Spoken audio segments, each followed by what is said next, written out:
une descente dans les ténèbres, l'étreinte de l'horreur. Les films d'horreur possèdent un pouvoir unique. Ils explorent nos peurs les plus profondes.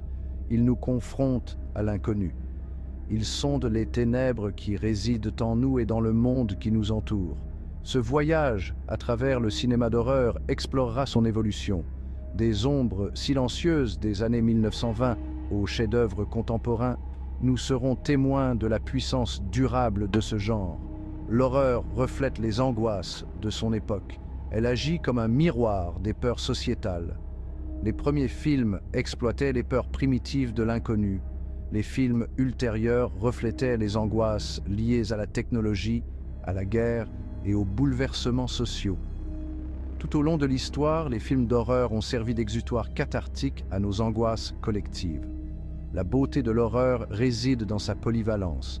Elle peut être viscérale, psychologique ou un mélange des deux. Elle peut être monstrueuse et macabre ou subtilement troublante. Cette flexibilité permet à l'horreur de se réinventer constamment. Elle maintient le genre frais et pertinent pour chaque nouvelle génération. Rejoignez-moi pour une incursion dans le monde obscur du cinéma d'horreur.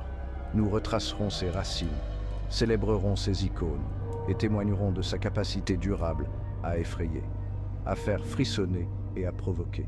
Préparez-vous à une descente dans les ténèbres. Préparez-vous à embrasser le pouvoir de la peur. Ombre du cinéma muet, l'expressionnisme allemand et la naissance de la peur. Les racines du cinéma d'horreur remontent à l'ère du muet.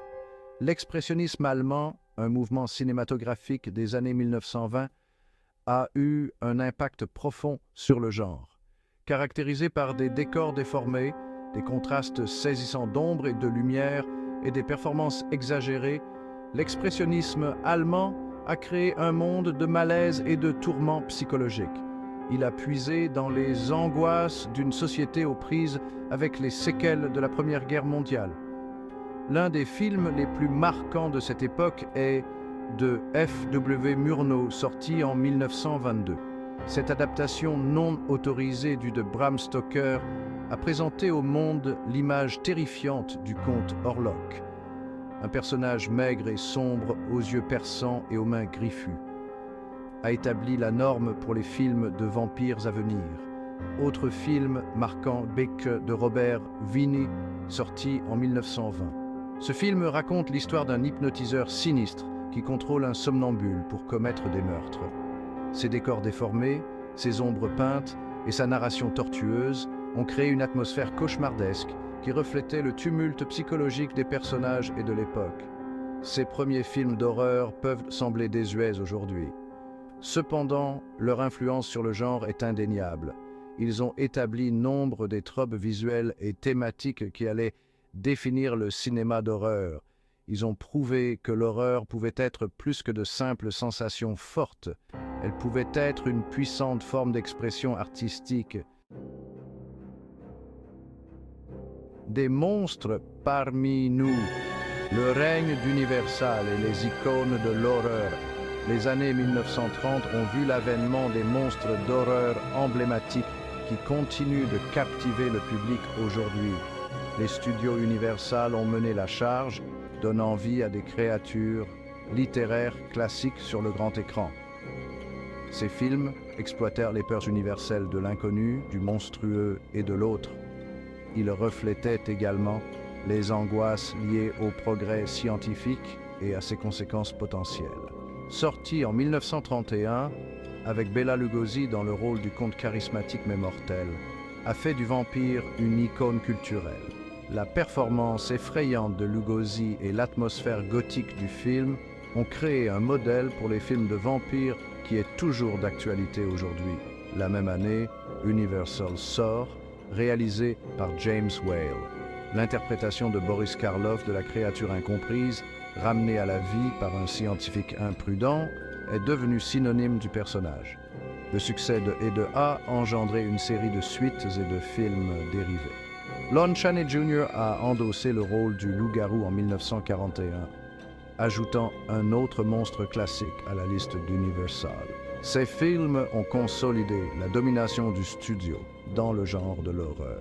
Ils ont également ancré la place de ces créatures dans l'imaginaire populaire. Les monstres de cette époque étaient plus que de simples bêtes stupides. Il s'agissait souvent de personnages tragiques, mus par la solitude, le désespoir ou la soif d'acceptation. Cette complexité ajoutait de la profondeur à l'horreur, faisant de ces monstres des êtres à la fois effrayants et sympathiques. Quand la science se trompe, les horreurs de la science-fiction à l'ère atomique. Les années 1950 et 1960 ont inauguré une nouvelle ère d'angoisse. La guerre froide, la menace d'une annihilation nucléaire et les progrès technologiques rapides ont alimenté une vague de films d'horreur de science-fiction. Ces films exploraient le côté sombre du progrès et les conséquences potentielles d'une ambition démesurée. Sorti en 1956 et réalisé par Don Siegel, exploitait la paranoïa de la guerre froide avec son récit de doubles extraterrestres remplaçant les humains. L'atmosphère glaçante du film et ses thèmes stimulants ont trouvé un écho auprès d'un public craignant l'infiltration communiste et la perte d'individualité. D'Alfred Hitchcock, sorti en 1960, a mis l'horreur psychologique au premier plan.